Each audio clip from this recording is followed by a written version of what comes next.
satisfied with almost all the things around me. And I force you to listen, okay? So first, I'm afraid that I won't be accepted to the statistics science camp because it only accepts 20 people this year. And second is that I was seriously bothered by the low acceptance rate of the course I wish to take for the next 2 years due to the strict requirements. These worries have stolen over me almost every second. Thankfully, the book I just read has pulled me out of the weir of my bad mood, and I want to share with you.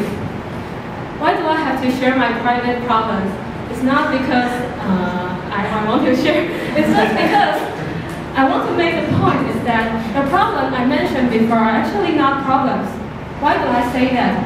Do you notice that when I describe the issue, I focus on the competition like the low acceptance rate or the low acceptance rate or the strong competitors instead of the issue itself. I was tortured by my imaginary enemies, and it is not necessary at all. I believe everyone has the habit to compete or compare with others, right? We will feel jealous of others' huge achievements, and when we find out we are still better than several people will feel better. Sometimes. So, yeah, so this bad habit will cause a bad impact on us. Our mood is affected by the comparison we make day by day. So under this condition, several different kinds of symptoms will occur. The first is the inferiority complex. What is inferiority complex? It means that when you feel inferior, you will start to blame the thing you can't achieve to the uncontrollable situation. For example, one of my friends always blamed his incapability of finding a job to the college he went to. To tell the truth, it is not which college he went to. He is just afraid of stepping out and did not want to sacrifice the happiness and enjoyment he owns now. The second symptom is superiority complex. You can see the cat is seeing the mirror and he thinks that he is a lion. But this is actually a symptom transferred from inferiority complex. Why? Inferiority complex means that you think because of A, and because of the bad college you went to. So he can't find a job, so he can't get B.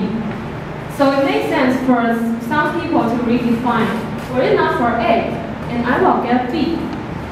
Who will have superiority complex? The person who is struggling from strong sense of inferiority, but lack the courage to fix this by hard working. So they refuse to face this situation. So what will they do?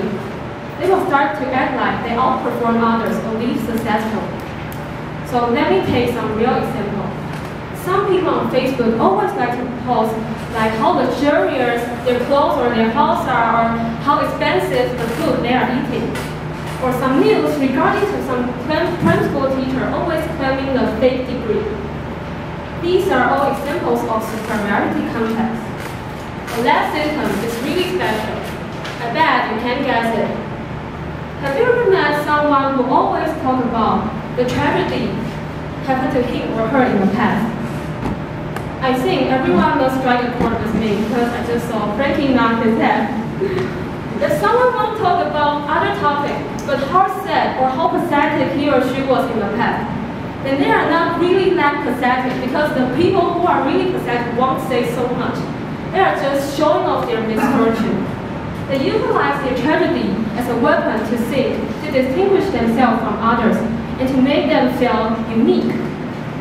So these three symptoms are all derived from inferiority complex, but disguised in three different ways. But some of you might feel confused now, right? Because according to my previous description, wanting to compare and feeling inferior seems to be a sin or an unbearable behavior. But now I want to clarify, it is totally normal to feel inferior and want to compare. Why? Humans are born without any choice. Striving for perfectness is our human nature. But it is very important to distinguish your inferiority from inferiority complex. If you can transfer your inferiority complex to the healthy sense of inferiority, then instead of being envy of others' huge achievement, you can progress by yourself steadily.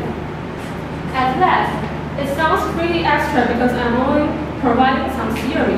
So in the last, I want to provide strategies to have a healthy sense of inferiority. We often feel stressful when we start to compete with each other's right. That's because we narrow down our vision by only looking up and down. People are classified into two categories, better than us or worse than us. No wonder you will feel stressful. However, if you can turn your vision to a horizontal plane, you can see that we are all moving forward with our own pace, our own speed, in our own direction. And by imagining that way, you can see that everyone is improving. You will not be stressed anymore. You can congress for others sincerely. You can turn your enemies you assume to be your partners. And ultimately, you will live happier. Back to Tiffany.